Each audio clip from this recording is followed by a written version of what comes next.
Ǹjẹ́ mo kí gbogbo ọmọ Yorùbá káàbọ̀ níbikíbi tí ẹ bá ti lóore ọ̀fẹ́ láti máa gbọ́ mi àbí láti máa wò mí kétékété. Orúkọ mi ò yí padà, Adémọ́lá ọmọ Omíyalé lèmi ń jẹ́. Màá lé mi lọ́mọ Ìbàdàn ní Olúyọ̀lé, ìlú Ògúnmọ́lá olódògbò kẹrí lójú ogun, ọbọ tó do kẹmbẹrẹ bí ìjà. Èmi lọ́mọ agbọ́ kẹ́kẹ́ ogun mẹ́sàá, ọmọ agbọ́ yàyà mọ́yà. Ṣáájú ohun gbogbo kí Olúwa kó bùkún orílẹ̀-èdè mi. Orílẹ̀-èdè wo là ń sọ̀rọ̀ nípa ẹ̀? À ń sọ̀rọ̀ nípa orílẹ̀-èdè olómìnira ìran Yorùbá, èyí tí èmi àti ẹ̀yin tá ń pariwo, tá ń palantia, tá ń polongo pé kí Olódùmarè nínú ọlánú àánú rẹ̀ kó dákun kó gbà fún ìran Yorùbá. Mo kí Olódùmarè, ọba tó dá mi, ọba tó mọ̀ mí, ọba tó mọ oníkálukú, tó mọṣẹ́ inú oníkálukú, tó mọ ìṣe oníkálukú, kí Olódùmarè kó má padà lẹ́yìn ẹnìkọ̀ọ̀kan wa. Mo kí ẹ̀yin al-ulama warasatul anbiya, àfá Ọlọ́run tó hàn àti èyí tó pamọ́ pátápátá, àti gbogbo mùsùlùmí. Mo kí yín bí assalamu alaikum rahmatullahi ta'ala wa barakatuhu. Àlàáfíà Ọlọ́run, orí àjẹ́ ìjẹ́tàn rẹ̀ kó máa bẹ pẹ̀lú yín àti gbogbo ìdílé yín pátápátá.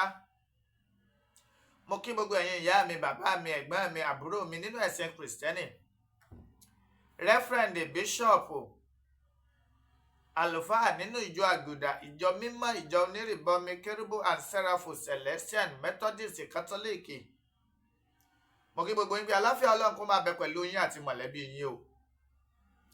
Mo wá kẹ́yin ẹlẹ́sìn kẹ́ẹ̀sìn kan, ẹ̀yin ẹlẹ́sìn àbáláyé, ẹ̀yin ìyá mi, bàbá mi, ẹ̀gbọ́n mi, àbúrò mi, tẹ́ ẹ jẹ́ lẹ́sìn àbáláyé, ẹ̀sìn àbáláyé, mo kí yín o.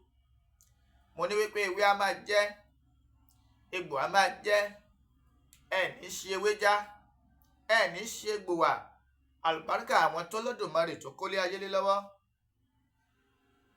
Mo ṣèbẹ̀yìn ìyá mi abọ̀já gbọ̀rọ̀gbọ̀rọ̀, ẹ̀yin abiyamọ tí dúró tọmọtọmọ yìí fi ṣubú, ẹ̀yin abiyamọ tí dúró tọmọtọmọ yìí fi rẹ̀ dànù, ẹ̀yin abiyamọ tí gbàrùkù tọmọ tí dáadáa ọmọ fi ṣojú òbí tó bí ni fi ṣojú ẹni. Àdó mẹ́ta báyìí làdó ẹ̀yin ìyá mi, ọ̀kan fọ́ ọ̀kan nù, ẹ̀ ń fìkan ṣoré kiri. Wọ́n bẹ̀yìn ẹ ṣàwọ́ ọmọ Yorùbá, ẹ ṣe wá lórí owó, ẹ ṣe wá lórí ọlá, ẹ ṣe wá lórí àìkú tí ṣe baálé ọ̀rọ̀, tó rẹ́yìn làgbà gbanigbani. Mo ṣèbà orí tó kún tí ò níná, mo ṣèbà ọjà tó kún tí ò lérò, mo wá ṣèbà oko tó pọ̀ jaburata tí ò nírúgbìn. Ẹ̀yin àgbà gbanigbani, mo ṣèbà yín kí bá ò ṣe o. Mo kí kábíyèsí ọ̀nìrìṣà, àrólé Oòduà, jẹgbẹnẹbẹ àti àkún, aláṣọ àlàfúnfúngbò, ọ̀jájá, àfìdí ọ̀tẹ̀ jẹlẹ̀, ọba Babátúndé ẹni ìtàn, Adéyẹyè Ògúnwùsì Ọ̀jájáde second, Ọọ̀ni Ilé Ifẹ̀. Mo fi yín kí bàbá mi Olúbàdàn ilẹ̀ Ìbàdàn, ọba Dr. Akínlóye Owólabí Ọlákùlẹ́yìn Ìgè Ọlákùlẹ́yìn the first, Olúbàdàn ilẹ̀ Ìbàdàn. Mo wá fi ọba méjèèjì, mo fi kí gbogbo ládéládé lóyè pátápátá ńlẹ̀ káàárọ̀ òjíire. Ìpè kí adé pẹ́ lórí, kí bàtà kó pẹ́ lẹ́sẹ̀, kí ẹṣin ọba kó jẹ kó pẹ́ kárin kése, kí rùkẹ̀rẹ̀ kó pọ̀ jaburata. Mo tara ṣàṣà mo kí bàbá mi Professor Banji Akíntóyè, alànà fún gbogbo ìran Yorùbá pátápátá. Bàbá, kí Olódùmarè kó tó bọ̀ kó jọjọ́ dalẹ́. Lágbára lọ́wọ́ Ọlọ́run, iṣu ọmọ ó ti ń jiná fún yín jẹ, á túbọ̀ jiná fún yín jẹ jù báyìí lọ. Mo kí ìró wa torí bá Kábáládìsá ọmọ Adéyẹmọ ò kì í ṣe hero. Àwọn sọ èdè pàtàkì tó fi dé hero. Tí ó bá kì í ṣe hero lọ́dọ̀ tiyín for political reasons. Àwọn sọ ìdí tó fi jẹ́ hero lọ́dọ̀ tiwa for Yoruba reasons. Mo kéjìká tí ọ̀já sọ ó bọ́. Èjìká tí ọ̀já sọ ó yẹ̀ lọ́rùn ẹni. Májàsọ́lá Àdìsá ọmọ Adéyẹmọ. Àkùkọ gàgàrà tó gorí àpáta lọ rèé létéńté. Ojú tó lé ojú tó ko. Olówó orí ọkọ tó yọ̀ sí ọkọ Àlájà Adérọ́pò. Bàbá Michael, bàbá Yọ̀mídé, bàbá Ronaldo, bàbá Àṣàbí. Mo kí yín o. Dùgbẹ̀dùgbẹ̀ tó ń fì lọ́tún tó ń fì lósì. Olódùmarè òkùnkùn ní jẹ́ jábọ́. Wọ́n bá sì jábọ́. Ó dilé odì, ó dilé ọ̀tá. Ó dilé kẹ́nimánì, ó dilé ajẹnifẹ́ni. Mo kí gbogbo ọmọ Yorùbá pátápátá nílẹ̀ Káàárọ̀ Oòjíire. Tèdè Kogi, tèdè Kwara. Àtàwọn ibì kan nípínlẹ̀ Delta. Ìpè lágbára lọ́wọ́ Ọlọ́run ìran Yorùbá ò ní dààmú. Àní rí fìtínà, àní rí nira. Ẹrù tí abiyamọ kì í tú wò. Wọ́n à ní gbé ká gbogbo wa mọ́lé tọmọtọmọ, tayátayá, tẹbítẹbí. Àlùbáríkà àwọn tó Olódùmarè tó kólé ayé lé lọ́wọ́.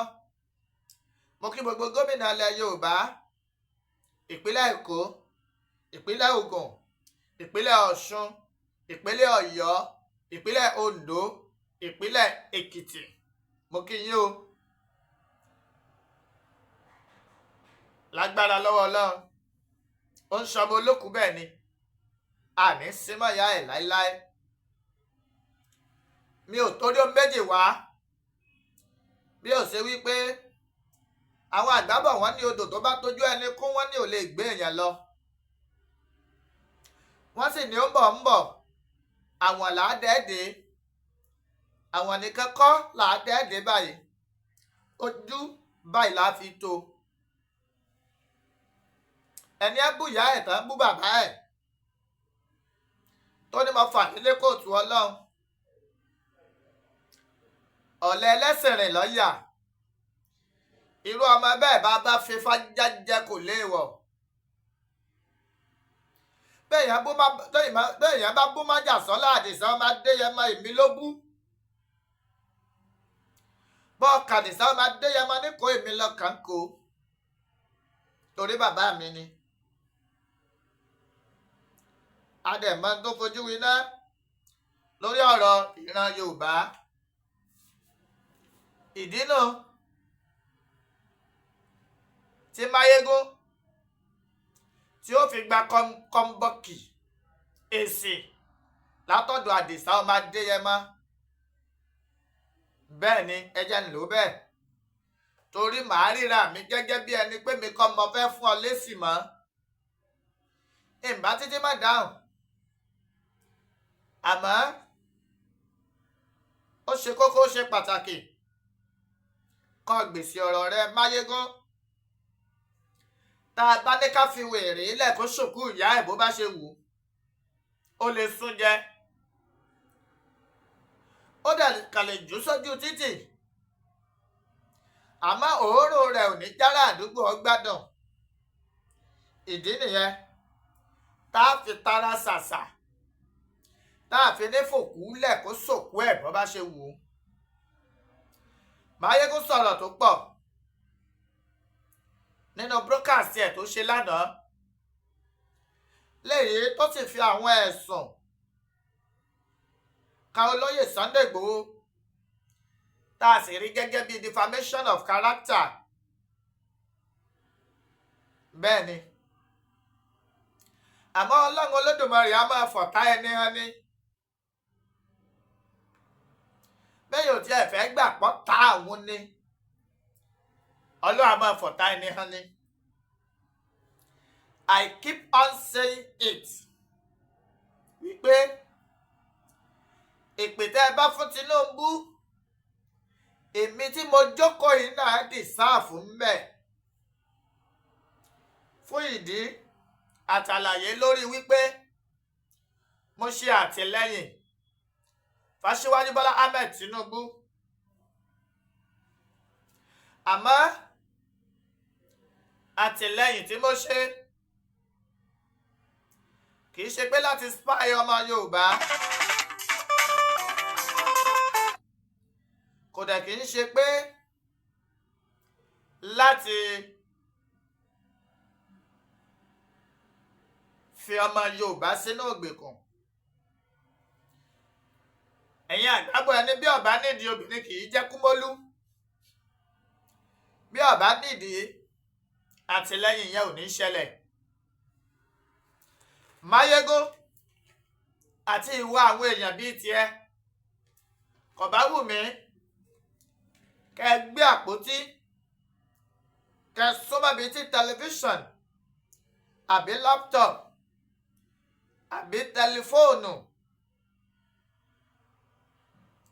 tẹ́ máa ń fi wo ara wa lórí ayélujára, kẹ́ súnmọ́ bíi tó bá wà kẹ́ wá fetí gbọ́yàwó ọ̀rọ̀. Wọ́n ní orò máa sọ̀kò, orò lèyí tí mo mú dání yìí ńkọ́.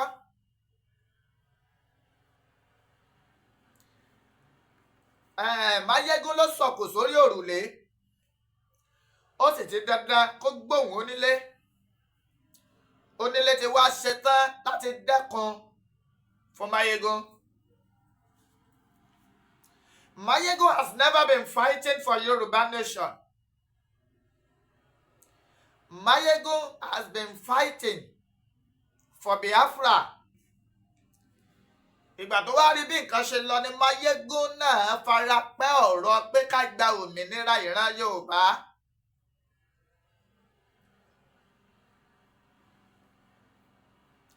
Maiyegun is more of Igbo than Yoruba.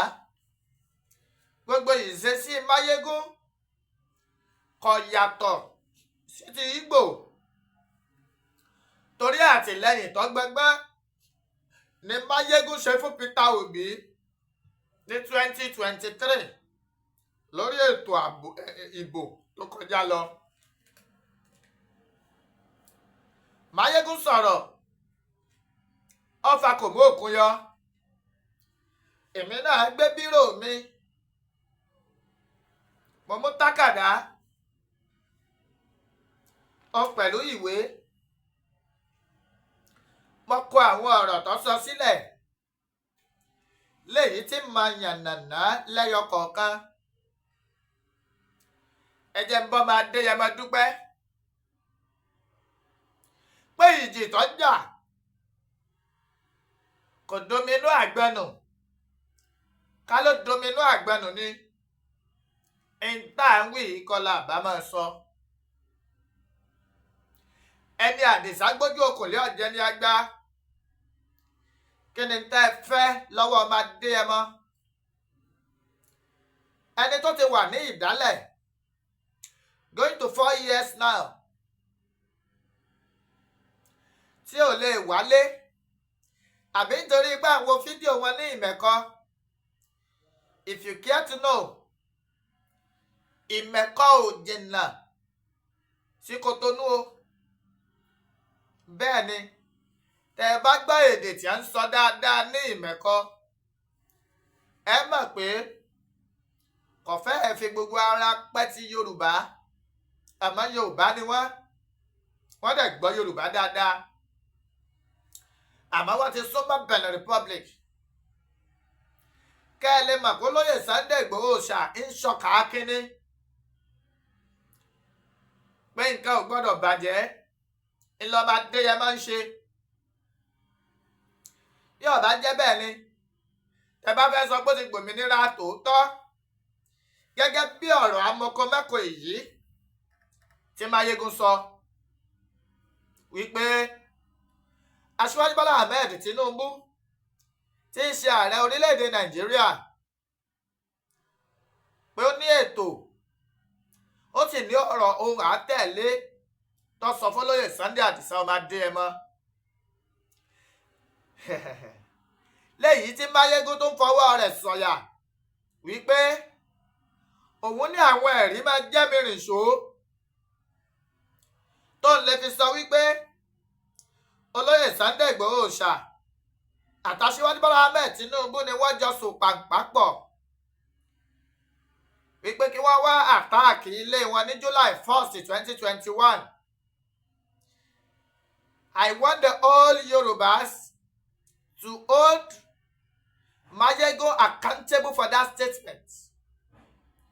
And I want the 12 people, the 12 disciples, tí wọ́n kórè lé Àbújá kásù Maiyegun for that statement. Torí pé tó bá ṣe pé lóòótọ́ Maiyegun ní evidence yìí lọ́wọ́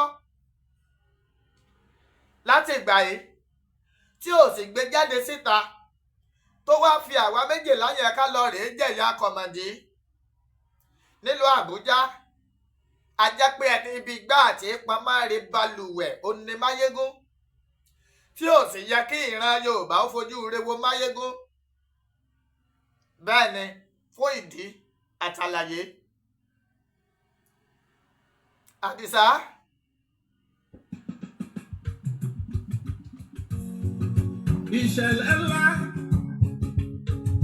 Ìṣẹ̀lẹ̀ ńlá ní July 1st jẹ́ o, gbogbo ọmọ Yorùbá ẹ wá gbọ́. Ọjọ́ mọ́lẹ̀ gbàgbé ló jẹ́ nínú ìtàn ọmọ Yorùbá pátápátá. Àtọmọ ọkọ àtọmọ àlè ọjọ́ mọ́lẹ̀ gbàgbé ló jẹ́ o. Ìṣẹ̀lẹ̀ ńlá tí ó ṣe gbàgbé tí ń gbomi lójú tẹrú tọmọ. Ìṣẹ̀lẹ̀ ńlá ní ìṣẹ̀lẹ̀ July 1st lẹ́yìn tí Maiyegun tí wọ́n fi ẹnu ẹ̀hẹ́ mú ní ìsìn pẹ̀lú àwọn àjà àràbùkà ọ̀rọ̀ tó ń sọ. Maiyegun, ṣó o ti gbàgbé ni? Bọ́ ọ bá gbàgbé jẹ́ kí n rán ẹ létí. July 19 tí n bá gbàgbé bí n bá gẹ̀ẹ́tì ẹ̀. July 19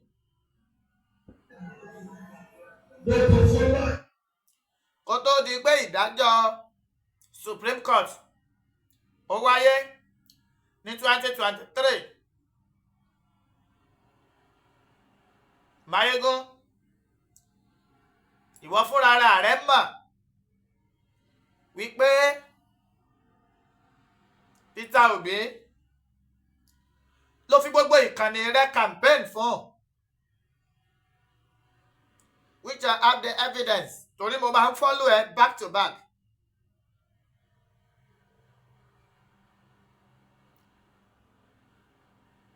Mo máa ń follow ẹ back to back.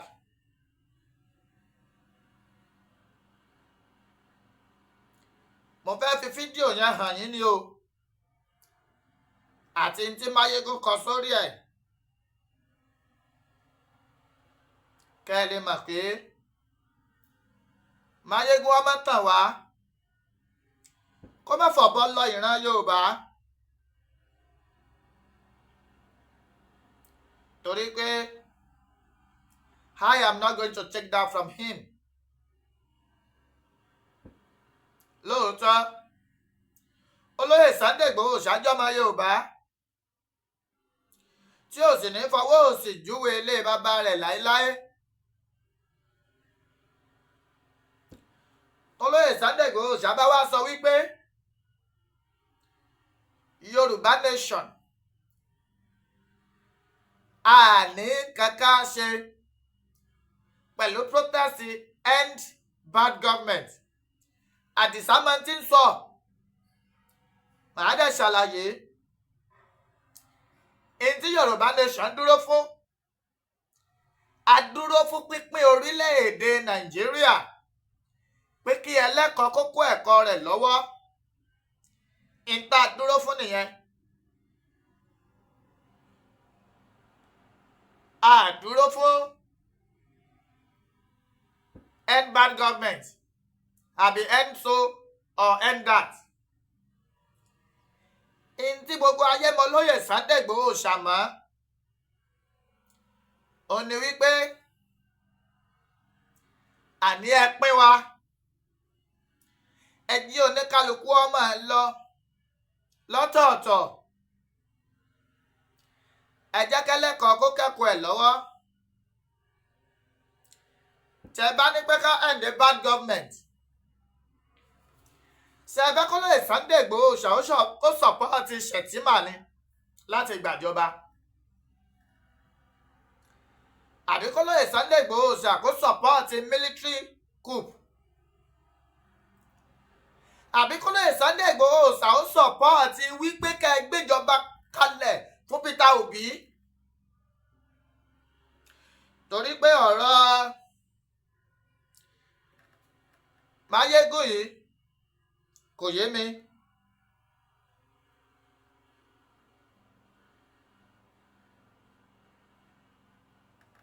mo fẹ́ wá fídíò Maiyegun ti 2023 July 19th níbi tó ń gangan fúnra ara rẹ̀ ti kọ́ sórí ìkànnì rẹ̀ tí ń sọ wípé Peter Obi làwọn dìbò yẹn o, wípé kì í ṣàjíwájú Bọ́lá Ahmed Tinubu, léyìí tó ń sọ fún wa wípé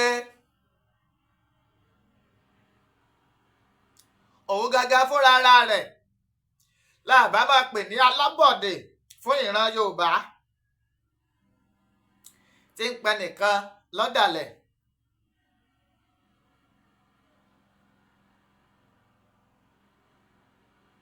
ó fi bo Maiyegun, ó fọ̀rọ̀ Peter Obi bò rárá, ìwọ pẹ̀lú bàbá Ayọ̀ Adébánjọ, torí mo gbọ́ tẹ́ẹ̀kan ní pé àwọn Afẹ́nifẹ́re wọ́n ti support protest end bad government. kò gbọ́dọ̀ má rí bẹ́ẹ̀. mo ka igun yín pé you are still suffering from the loss of that election tí ó já sọ́wọ́ Peter Obi. toró lóye Sunday Adisa ọmọ Adéyẹmọ kò sí nǹkan kan tó kàn án pẹ̀lú ọ̀rọ̀ end bad government in Nigeria. kọ̀ọ̀kan ó ṣe kàn án. Maiyegun, àtijọ́ tó ti máa ń criticize Bọ́lá Ahmed Tinubu, ìwọ náà lọ sọ ní Tinubu, ìwọ náà lọ sọ ní Kọ́lú. I'm asking you this, ọjọ́ wo, ìgbà wo ló ti ever criticize Peter Obi rí? àmọ́ gbogbo ẹni tó bá ti sọ̀rọ̀ nípa Peter Obi wàá àwọn apáká. gbogbo ibi tí aburú Tinubu bá ti wá, orí ìkànnì rẹ̀ láti kọ́kọ́ rí.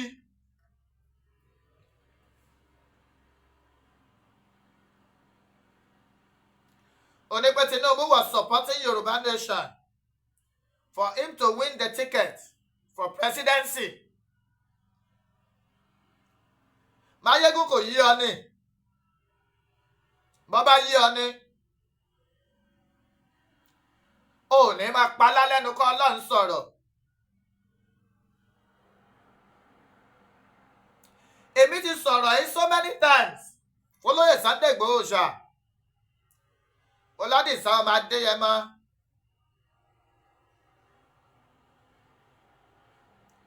mo ní ọ̀pọ̀ àwọn pípù yìí èèyàn bí ni wọ́n àti pamọ́ rẹ̀ balùwẹ̀. àfi ajẹmọ́fì àjò tí fúnni lóko òdí ọ̀pẹ́rọ.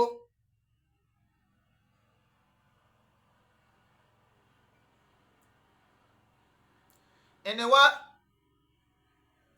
Maiyegun sọ wípé Tinubu ń lọ sọ fún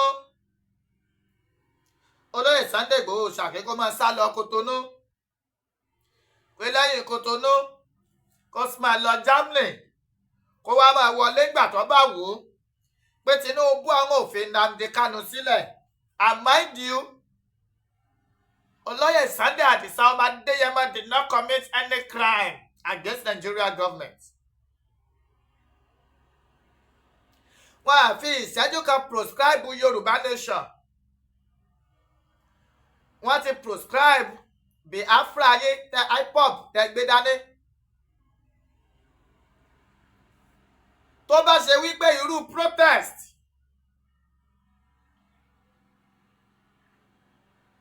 tí olóyè Sunday Adisa ọmọ Adéyẹmọ gbé dání tó ṣe káàkiri gbogbo ilẹ̀ Yorùbá, tó bá ṣe pé ó ní ìtàjẹ̀sínú, tó ní ìtàjẹ̀sílẹ̀ nínú ni,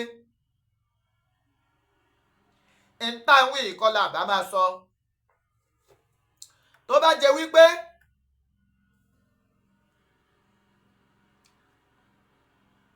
protest rally tá a ṣe tá a fi ń pè fún òmìnira ìran Yorùbá,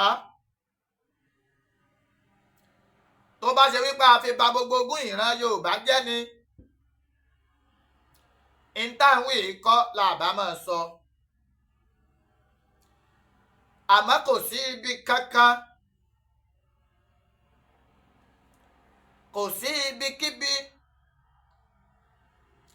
tí olóyè Sunday Adisa ọmọ Adéyẹmọ ti gbé ṣe ìwọ́de tá a ti rí ìtàjẹ̀sílẹ̀ tàbí tá a ti rí ìbà ogún ìran Yorùbá jẹ́, kò sí.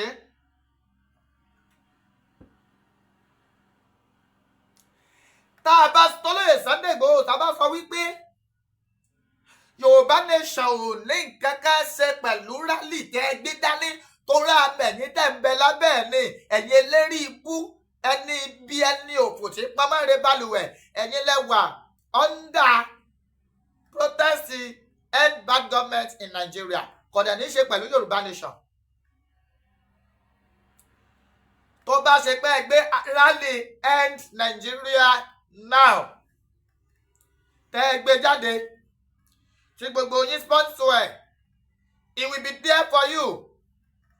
Torí pé tó ń gbé dání nìyẹn pé amalgamation tó so ìran Yorùbá pọ̀ ó ti expire, pé Nigeria is an expired country. Ẹ pín wa ní wàrà ń ṣẹ̀ṣà, kí oníkálukú kó dọ́mù ìyá rẹ̀ gbé.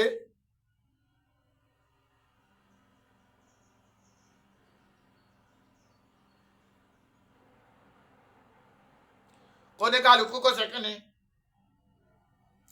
kó dọ́mù ìyá rẹ̀ gbé. Àmọ́ ẹ̀ ṣerú rálì yẹn, rálì wípé kẹ́ ẹ bà gbogbo property wa nípínlẹ̀ Èkó jẹ́, ìní rálì tẹ́ ń ṣe. Ìgbà EndSARS ṣe mọye nǹkan tó bàjẹ́. Tá a bá gba orílẹ̀-èdè Yorùbá nation tá a fẹ́ gbà, táàmì dẹ̀ nígbàgbọ́, tí gbogbo wa nígbàgbọ́ kí Ọlọ́run Olódùmarè yóò gbà fún wa. Ṣé ẹ fẹ́ ká bẹ̀rẹ̀ from square one ni? Níjọ́ wo lẹ ṣe protest tẹ́ ẹ fi ná sí Alábàrí? Níjọ́ wo lẹ ṣe protest lẹ́kọ̀ọ́ tẹ́ ẹ lọ rèé ju iná sí Ìdúmọ̀tàrí? Kò wáyé. Bá a bá gba Yorùbá nation léyìí tí mo nígbàgbọ́ wípé a gbà á, gbogbo àwọn buses, amphitheatre àtàwọn ibi tó ṣe gbòǹgbò gbọ̀nkì tí àwọn ọmọ Ìgbò rẹ Maiyegun tẹjọ́ pawọ́pọ̀ tẹ ní ogún Tinubu ni tẹ́ ń sọná sí, tó sì jẹ́ ogún ìran Yorùbá tẹjọ́ sọná sí, tẹ́ ń bàjẹ́. Ṣé nǹkan tí kò lóye Sunday Igboho Oosha ṣe tí kò support nìyẹn? Destruction of government properties. Nínú àwọn ibi tí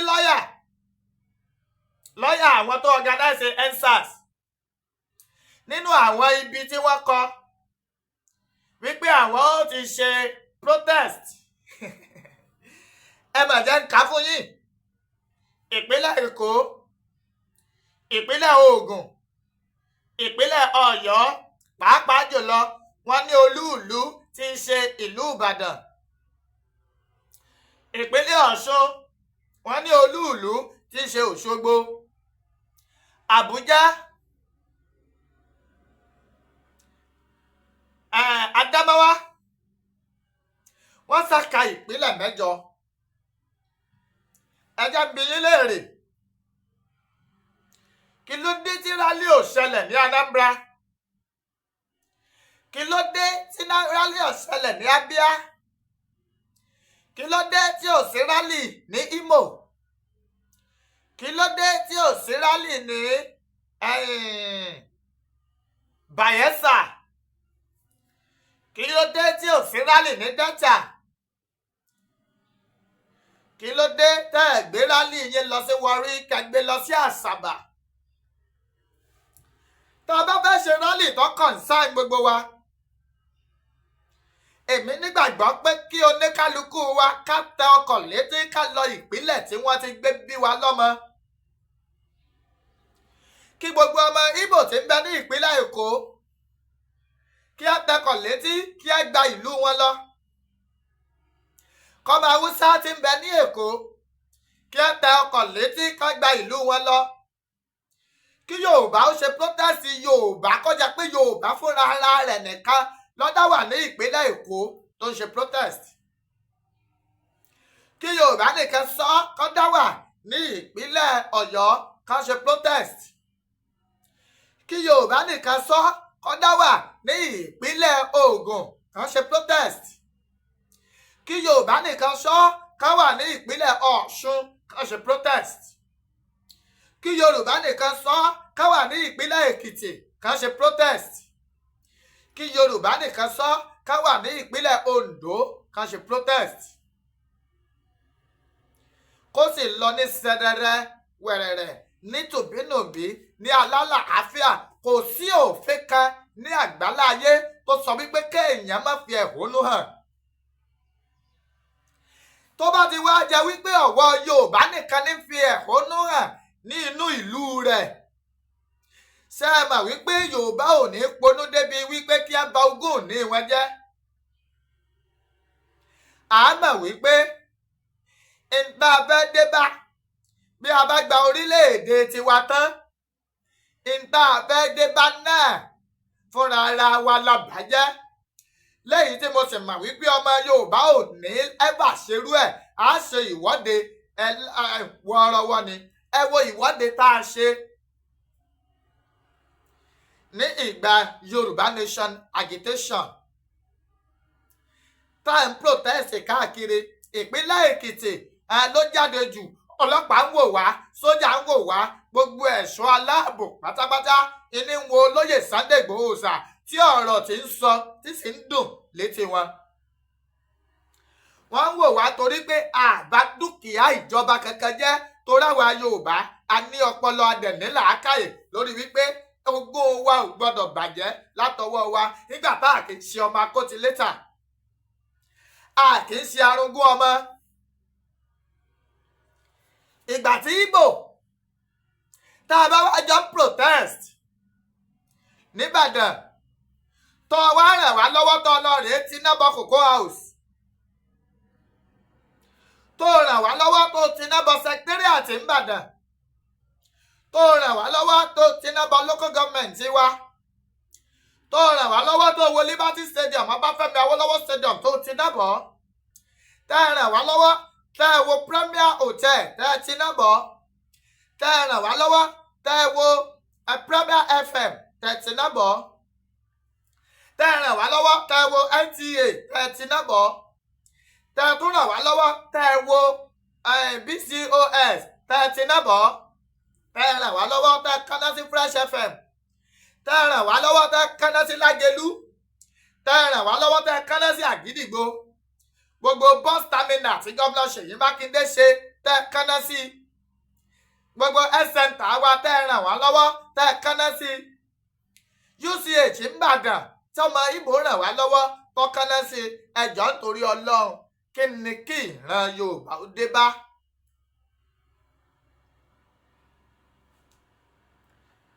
ọ̀rọ̀ làákàyè ni torí wípé we are all feeling these pains together.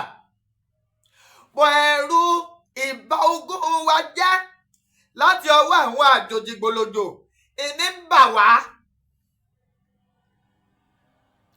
There is nothing bad in peaceful protest. kàmákọ́mọ Ìgbò ọba wa sọ iná sí Cocoa House tó o lè lọ sí Anambra kó o lọ sí Abia kó o lọ sí Imo láti lọ rèé sọná sí àwọn property yín ń bẹ̀ ìyẹn nìkan làwa ò fẹ́. Oloye Sunday Igboho Oosha fi sọ wípé Yoruba nation are not involved in end bad government protest. We can only be involved if it is end Nigeria. Torí a mọ̀ pé after you end Nigeria á gba òmìnira wa. Àmọ́ end bad government kí ló fẹ́ mú wá? Kí ni end bad government protest kí ló fẹ́ mú wá? Protest wo la ti ṣe ní jàgídíjàgan àmẹ́ńdá ṣe ní jàgídíjàgangan tó bí èso re ní Nàìjíríà rí. Tí Maiyegun bá wá sẹnu wọ́tọ̀wọ́tọ̀ tó ń pe májàsọ́lá àdìsán ọmọ Adéyẹmọ lórúkọ tí ò jẹ́. Rántí o.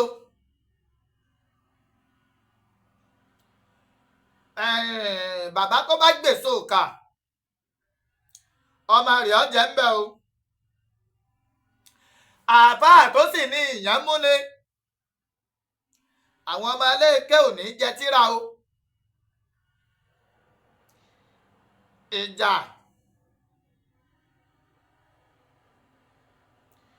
t'Oloye Sunday Igboho ń jà ìjà gbogbo ìran Yorùbá ni. We are not giving you 24 hours.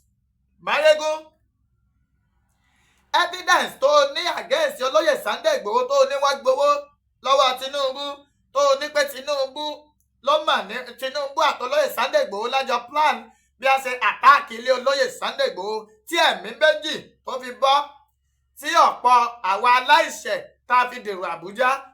Evidence tó ní Maiyegun kó bọ́ta tó ọ̀bá kó bọ́ta ò ní jèrè ọmọ. Tèpè kọ́ tó bá dìde pè náà ní Maiyegun.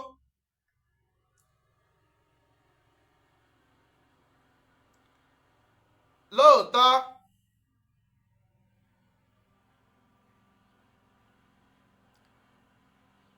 ó gba donation àbí bẹ́ẹ̀ kọ́ ó gba donation fún wa nígbà ogun. Àmọ́ yẹn ò sọ wípé ó sọ májàsọ́lá àdìsán máa dé yẹn máa dẹ́ ní àbùkù. For your own gain saying. Ìyẹn ò sọ bẹ́ẹ̀ o.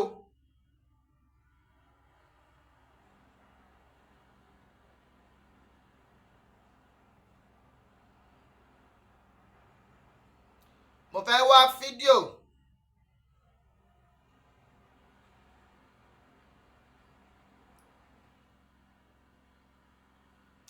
tí wọ́n fúnra rẹ̀ tó fi ń sọ̀pọ́ọ̀tì Peter Obi. Èmi ò mọ ibi tí agbé màálù ti ń ṣèdájọ́ agbéwúrẹ́. Kò yé mi o.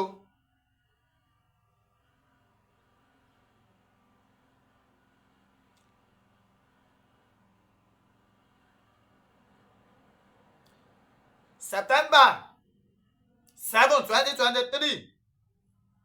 Obi's reaction to tribunal judgment. ń bẹ lórí pílátífọ́ọ̀mù rẹ o.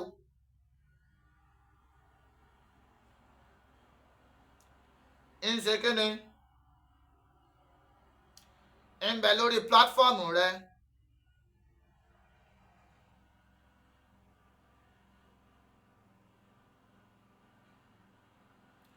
mò ń wá fídíò yẹn ni k'Olódùmarè kó jẹ́ kí n rí.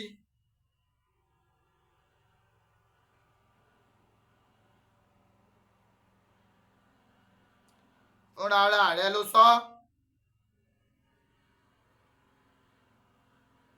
so kí ló wá dé? ó dẹ̀ sọ̀rọ̀ nípa Simon Ekpan. ìgbà tó di wípé Simon Ekpan ní ti ń ṣe nǹkan tó lòdì tó lè kó bá ní, tó dẹ̀ tó lè kó bọ́ lóyè Sunday Adisa ọmọ Adéyẹmọ sí ní ọ̀pọ̀ ọmọ Yorùbá sọ f'Adisa ọmọ Adéyẹmọ wípé ká jáwọ́ lórí ọ̀rọ̀ Simon Ekpan torí wípé Yorùbá people are not violent.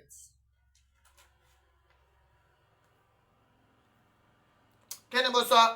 Yorùbá people are not violent.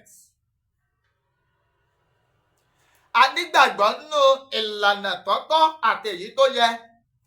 mi máa ṣe nǹkan ní tẹ̀léǹtẹ̀lé. ìwọ wá dáhùn ó sọ wípé o rò pé Olóyè Sunday Igboho mean well ni nígbà tí wọ́n ń ṣe gbogbo nǹkan pẹ̀lú Simon Ekpan àti IPOB. ó wá dáhùn ó ní pé kí ni Igbo kan feel nígbà tó Olóyè Sunday Igboho sọ wípé Yorùbá nation are not partaking in the end bad government protest. Maiyegun kò yí ọ ní pé Olóyè Sunday Igboho sí lórúkọ kò tó gbọ́dọ̀ máa wá oríkì mọ́. orúkọ wo ló ti ní ni wípé wọ́n ti dìgbò lu olú ilé ẹ̀, wọ́n balẹ̀ jẹ́, wọ́n pààyàn, wọ́n ṣe ọ̀pọ̀lọpọ̀ nǹkan, àmọ́ kò ní rẹ́kọ̀dì wípé ó gba ẹ̀mí ọlọ́pàá kankan, kò ní rẹ́kọ̀dì wípé ó gbẹ̀mí sójà kankan, kò ní rẹ́kọ̀dì wípé ó gbẹ̀mí custom, kò ní rẹ́kọ̀dì wípé wọ́n gbẹ̀mí immigration during the course of protest or agitating for the Yoruba freedom.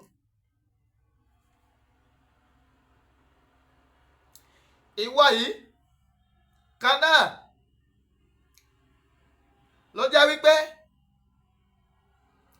nǹkan tí ó bá ti wà pẹ̀lú Peter Obi ó máa ń gbòdì lára rẹ ni. Is it a must for the Yoruba to be enslaved again by the Igbos? ṣé k'Olóyè Sunday Igboho ṣàó fọwọ́ lẹ́rán kí wọ́n dá sí ọ̀rọ̀ end bad government protest kí máa bà gbogbo ogún wa jẹ́ ní ìpínlẹ̀ Èkó ni? ń dá aṣọ fún yín simple. ìtòlóyè Sunday Igboho sọ kì í ṣe nǹkan ìjà rárá. nǹkan tó sọ you can hear it clearly. mo ti kọ iye ìlú,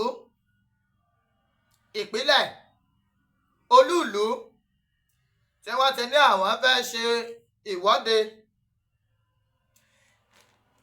àmọ́ tá à ń sọ ni wípé àwa ò ní gbà kí protest yẹn ó di nǹkan tí wọ́n fi máa ba ogún ìran Yorùbá jẹ́. That is what Olóyè Sunday Igboho stands on. wọn àní ẹ má ṣe rálì yín, àní ẹ má ṣe, àmọ́ ẹ má fi ba property nígbà tí báwa bá gba orílẹ̀-èdè tiwa, níta máa rí tínú wa máa dùn láàfin ní ná owó púpọ̀ láti jẹ́ kí orílẹ̀-èdè wa kó dùn ún wò láwùjọ. ẹnìwọ̀n Maiyegun wá ní k'Olóyè Sunday Igboho ṣàwùmórí wá kó fọrùn lẹ̀.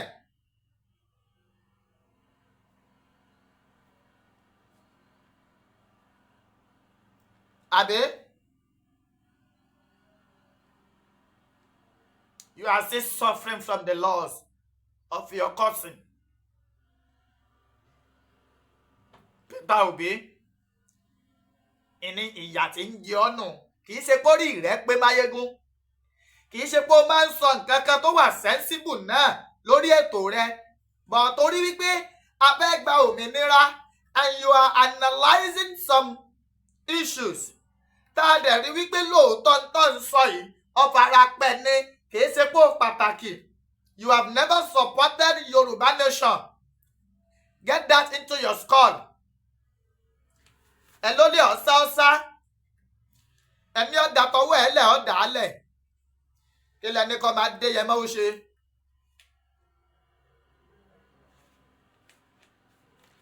Oloye Sunday Igboho Oosha bá support rally end bad government.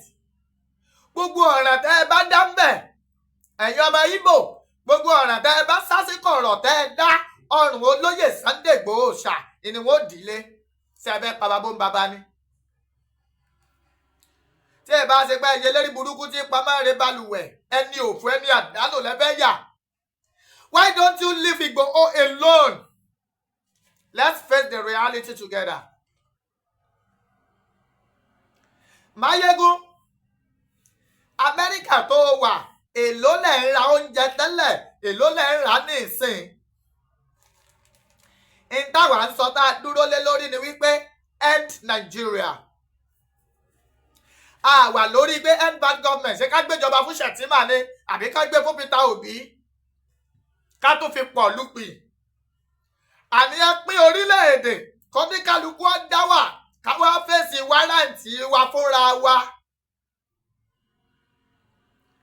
Gbogbo ogun yòówù tí ọba ìjà wá ẹ pín wa.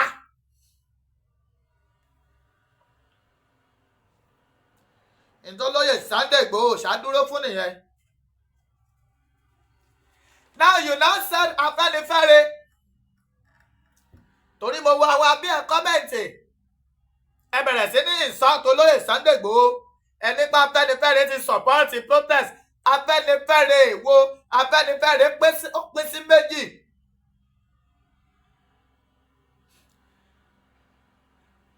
Afẹ́nifẹ́re bàbá Fásọ̀rántì àti Afẹ́nifẹ́re bàbá Atókùnmọ̀kù amọ̀nà ọ̀run mọ́lọ́yìí Ayọ̀ Adébánjọ.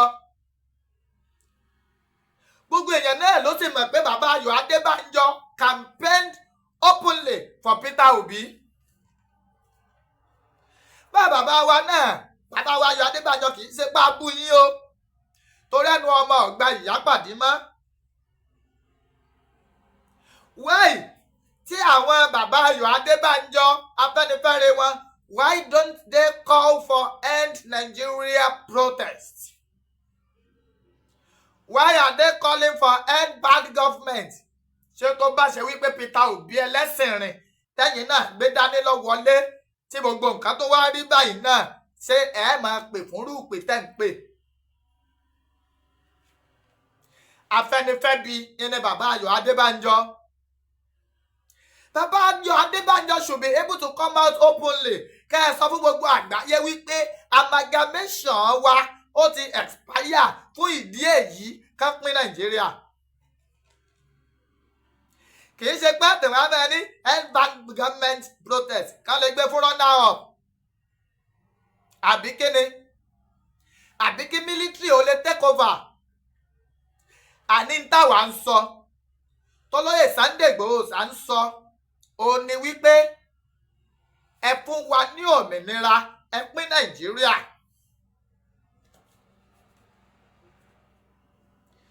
For you to know, Igbos are destroying Yoruba land. Gradually, they are destroying Yoruba land. Ẹ̀dẹ̀ ń ṣe ìlú tiyín lọ́jọ́. Táwọn bá gbọ́ orílẹ̀-èdè tá a fẹ́ gbà sẹ́fẹ́ á máa sunkún ni. Sẹ́fẹ́ ká fi pọ̀ lùpì ní sẹ́fẹ́ kí ìyàwó jẹ wá kú ni. Àwa fẹ́ pín ni. Yoruba nation làwa clamour for. We are not clamoring for end bad government protest or any other thing. In time fẹ́ ni pé end Nigeria. Ẹgbẹ̀rún fẹ́ǹsì kì ò ran orí burúkú. Bí àṣọ ọ̀rọ̀ tí mo sọ, President president wa Shehu Sani ó sọ̀rọ̀ kan tí mo kóòtù wọn. Returning Nigeria old national anthem doesn't guarantee our unity. It doesn't. Ká pín ló lè sèfù tí ń bẹ ńlẹ̀ end by government ayé ní àdá. A ní ẹ̀ Nàìjíríà ìtọ́mọdé yẹn máa pariwo nìyẹn. Ó sì lóhun ọ̀darapọ̀ mọ́ end bad government ẹ̀yin tẹ́ gbé dání ẹ wá ń sọ àsí ọ̀rọ̀. Then you said, Maiyegun, Oni Igboho is not your own hero. Oni whose hero? I'm telling you this, Igboho is our hero. Hero gbogbo ọmọ Yorùbá ni dọ̀la dọ̀túnla tí àrọ́mọdọ́mọ Igboho tí ọmọ bí lọ títí láíláí àrọ́mọdọ́mọ rẹ̀ ilá ọmọ ṣẹ̀san oore fádìsá ọmọ adé ẹ mọ́. Ó ṣí gàgá kúrò lójú wa, ó là wá lójú, ojú wa tó ti dì. Ó lé àwọn Fúlàní ajínigbé kúrò láwọn ọ̀pọ̀ inú igbó wa. Ọ̀pọ̀ àwọn tó ń jìyàn gbé are they not Igbos? They are Igbo. Ó ṣẹlẹ̀ níjẹ̀bú recently láàrin ọjọ́ bíi mélòó kan sẹ́yìn. Chukwuemeka àbí nǹkan kan. Most atrocities committed in Yoruba land are being done by the Igbos and the Fulanis. Àní protest tẹ́ ẹ ti ń ṣe látijọ́ tẹ́ ẹ ti ń ṣe kí ló dé tẹ́ ẹ sọná sí Alábà tẹ́ ẹ sọná sí Ìdúmọ̀tà torí wípé ibẹ̀ lógún ìran Ìgbò pọ̀ sí jù.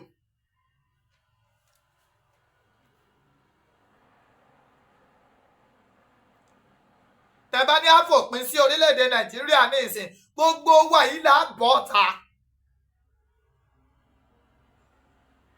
Bíbọ́ ta wa náà Ìgbò ọlọ́ọ̀lú ẹ̀ lọ protest. Àwa ọmọ ìgbà tá a ṣe Yorùbá nation protest Ìgbò ọ̀tẹ̀lé wa kiri náà èbí fúnra wa la dá protest ara wa ṣe. Wáyé tó wá ṣe pé àwọn protest tí ò ṣe kinní lẹ́ẹ̀mọ́ fi ba ogún wa jẹ́ ní táwa wà tá a fẹ́ nìyẹn. So kí wá ni? Ẹ sọ fún mi o.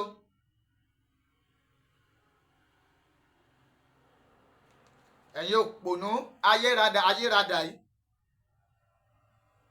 So Igboho is our hero. I'm telling you that now and get that into your fucking skull.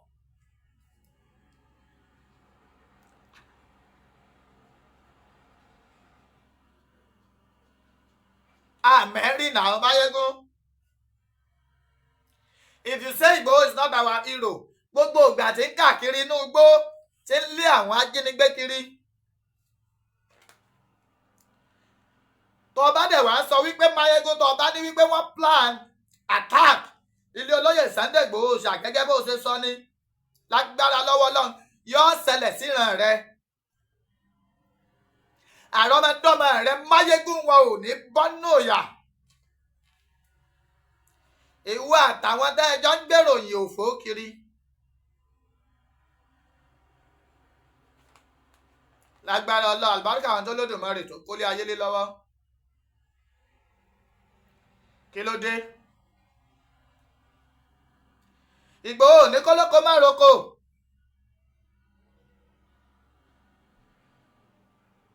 Ìgbòho dẹ̀ ní kólódò ọmọ ṣe kí ni kọ́ má rodò.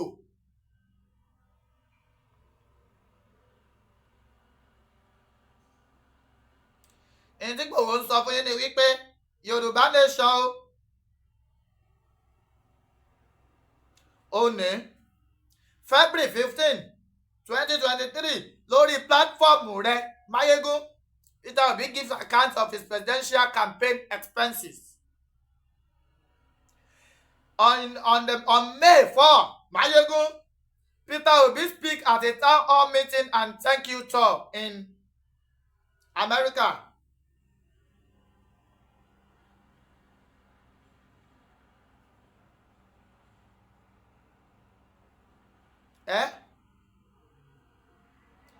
kí wá ló dé?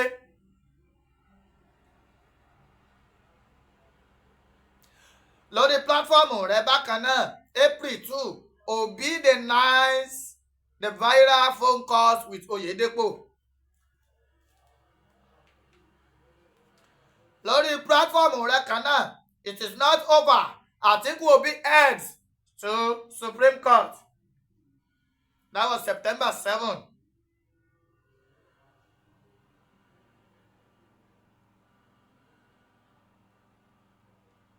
Kí ló wá dé?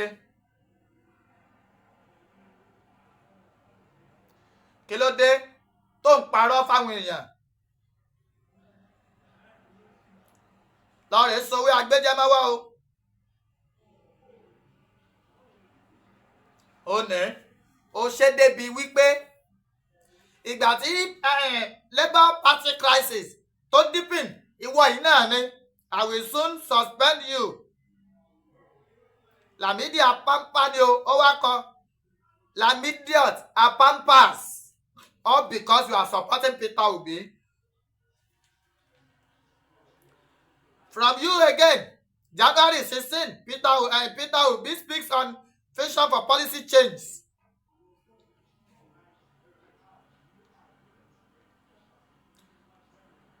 Ìwọ yìí náà fún lè lọ campaign fún Peter Obi. Wá ìtọ́wájọ́rọ̀ ìran Yorùbá tó wá ń ròpò olóyè Sunday Igboho.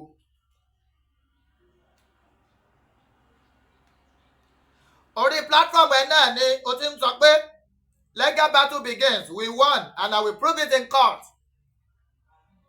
Peter Obi won, gbogbo tó ń kọ́ nìyẹn náà. Orí platform ẹ náà ni obedient and real force. Ẹbá yóò obedient náà lẹ́fẹ́ ṣe rálì lẹ́kọ̀ọ́. Ṣé kó lóye Sunday Igboho darapọ̀ mọ́ yíká ẹ̀bá nǹkan ogún yìí ní bàbá rẹ̀ jẹ́ ni.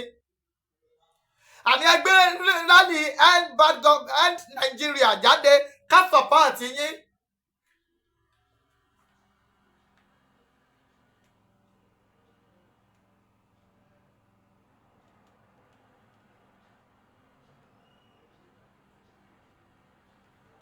Kí wá lẹ̀ sọ? Kí ló ń wí? Ọjọ́ lè rèé jókòó jẹ́.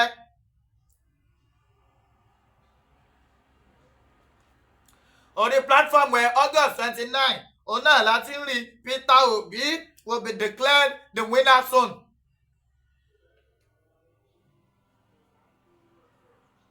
Kí ló dé? Ẹni ibi ní ọ́ o. Ṣẹ̀tìrẹ́ ọ̀dọ̀ rẹ náà láti ń rí it is Peter Obi's day. Obedience declares.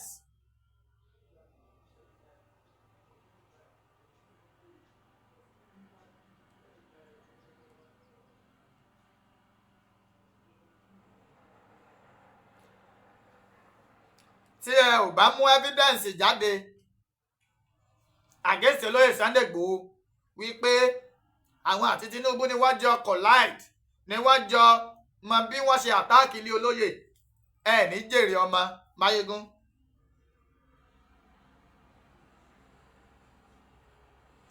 Ọ̀dọ̀ rẹ láti kọ́kọ́ rí ìwọ lọ́kọ́ announce Peter Obi is leading Chief Tinubu in Lagos.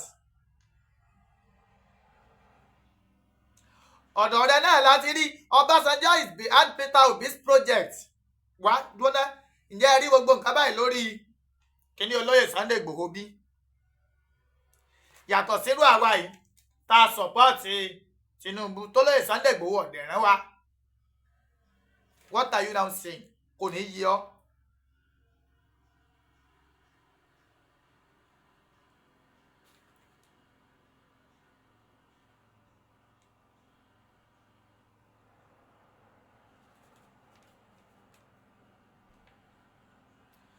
Some people were arrested on October 3, 2022. Tí wọ́n bá nǹkan kan lọ́wọ́ wọn, ìwọ náà lọ sọ wípé they are not they are not criminals. They are Peter Obi supporters. You were 100% with Peter Obi. What are you now saying? Kí ló dé tó wá ń wé aṣọ ọgbú mọ́ Olóyè Sunday Igboho Oosha lára.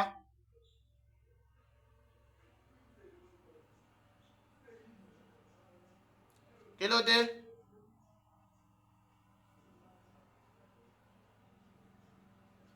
Ẹ ṣọ́ra yín o.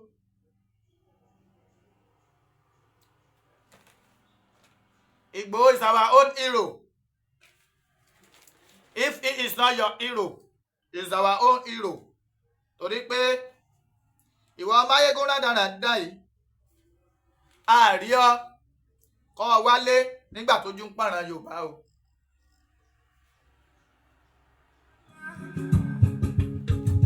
Ìṣẹ̀lẹ̀ ńlá ní July 1 jẹ́ o, gbogbo ọmọ Yorùbá ẹ wá gbọ́. Ọjọ́ mọ́lẹ̀ gbàgbé ló jẹ́ nínú ìtàn ọmọ Yorùbá pátápátá. Àtọmọ ọkọ àtọmọ àlè ọjọ́ mọ́lẹ̀ gbàgbé ló jẹ́ o. So ìwọ ọmọ eléyìí Peter Maiyegun ẹsẹ̀ wá ń sojú ayé sọ́mọ Adéyẹmọ lẹ́yìn tí incident July 1 ṣẹlẹ̀. Kí ló dé tó lè sọ ńgbà náà pé Olóyè Sunday Igboho àti Tinubu lájọ mọ̀ ń pa ẹ̀ ó sì òfò ni. Ẹlẹ́dàá àwọn tó kú òní jí o mérè kó lu èbó tó wà yẹn. Ìwọ lórí burúkú ẹni àìjírí ẹni àìjírò akédanidání commander in chief of àwọn dèdèrìn. Igbe ẹkún òní tán lè rẹ Maiyegun. Àwa jìyà náà. Ìdí táwọn fi lọ sọ̀pọ́tà síwájú bí ọ̀sán fún yan. Ó lè jẹ́wọ́ lọ wà ń bí ó ti kú dànù tìrántìrán ayé àdá. Ẹ̀ ń gbénú òkùnkùn Maiyegun ẹ̀ ń tapà sínú mọ́lẹ̀ ni. Adẹ̀wà dákẹ́ àsọ̀rọ̀. You now went on your platform to call Oloye Sunday Igboho Oosha a betrayer.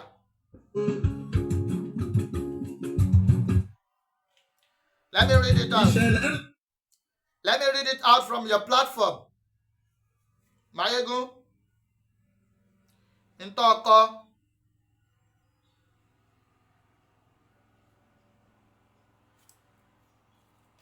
Nǹkan tó kọ.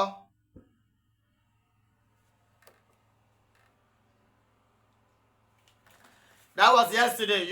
Today, I will tell you all why this betrayer, Olóyè Sunday Igboho gbé fọ́tò wọn fẹ́ gbàgàdà, sell out was pardoned by Chalon in Benin, freed to proceed to Germany, return to Nigeria at will, and Nnamdi Kanu won't be freed by Tinubu.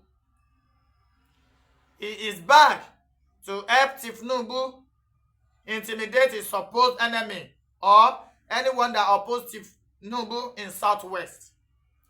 The shout of Yoruba nation is now just a smoke screen, a cover. Time to expose this guy. Get ready. You want to expose who? You are exposing Oloye Sunday Igboho for what? What has he done? What crime has he committed? All because Peter Obi win the election. All because Oloye Sunday Igboho darapọ̀ mọ́ yín láti bà ogún ìran Yorùbá jẹ́. Bàbá gba orílẹ̀-èdè tán. Ṣé ká ní kẹ́yìn ṣẹ̀ṣẹ̀ máa kó nǹkan wá fún wa ká máa bẹ̀yìn lẹ̀ Ìgbò kẹ́ fún wa ní owó blọ́ọ̀kù táì kọ́ national stadium míì táì kọ́ kòkó àwòsí míì ní nígbà bá ti bá wa dáná sun gbogbo ẹ̀ tán ayé yín ò ní dáa.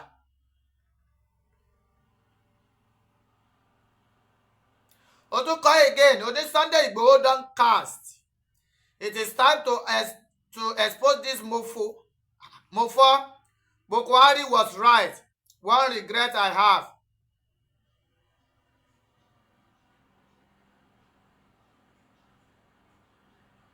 God punish you. God punish you. Ìṣẹ̀lẹ̀ ńlá tí ó ṣe gbàgbé tí ń gbomi lójú tẹrú tọmọ. Mo sọ yìí mo dúró náà torí àsọjú ọ̀rọ̀ ní díjà alẹ́ yìí tí mo sọ yìí ọ̀yà ó ti yé yín gbogbo ẹ̀yin àgbààgbà lẹ Yorùbá ẹ jẹ́ á ronú. Yorùbá nation làwa ń fẹ́ kò sí tó kàn wá pẹ̀lú end bad government. Gbogbo ayé ló mọ̀ para ń ta wá. Gbogbo ayé ló mọ̀ para ń ni wá. Àmọ́ ẹ jẹ́ á gbòmìnira kúrò lọ́wọ́ àwọn ẹni ibi ni. Ẹ má jẹ́ á tún bu petrol sí àwọn ẹni ibi. Some people are disguising láti má jẹ́ kí Yorùbá nation bọ́ sí. Oloye Sunday Igboho Oosha wá lóhun ò ṣe end bad government pé end Nàìjíríà ni ẹjẹ́ á ṣe ẹ wá ń bínú ẹ ń pè lóríṣiríṣi ọkọ̀ ayé yín ò ní dáa ẹ̀yin Yorùbá tòótọ́ ẹrù tàbí àmọ́ ètú wa ò ní gbé wá ká yín mọ́lé. Thank you for listening and God bless you. Àbí ọgbọ́n mi lójú mi, ó sì gbà mí lọ́kàn jẹ gbogbo gbà tí mo bá rántí. Ọjọ́ mọ́lẹ̀ gbàgbẹ́rù ó jẹ́ nínú torílẹ̀-èdè yóò kọ́ káyọ̀ mọ́lẹ̀ láì jagun abẹ́lé o. Ọjọ́ mọ́lẹ̀ gbàgbẹ́rù ó jẹ́. July 1st ọjọ́ mọ́lẹ̀ gbàgbé ló jẹ́ o. Ọjọ́ tẹ́mi méjì sọnù lórí pé wọ́n jẹ̀jà gbàrà fún rírun bàbá tó bí wọn lọ́mọ.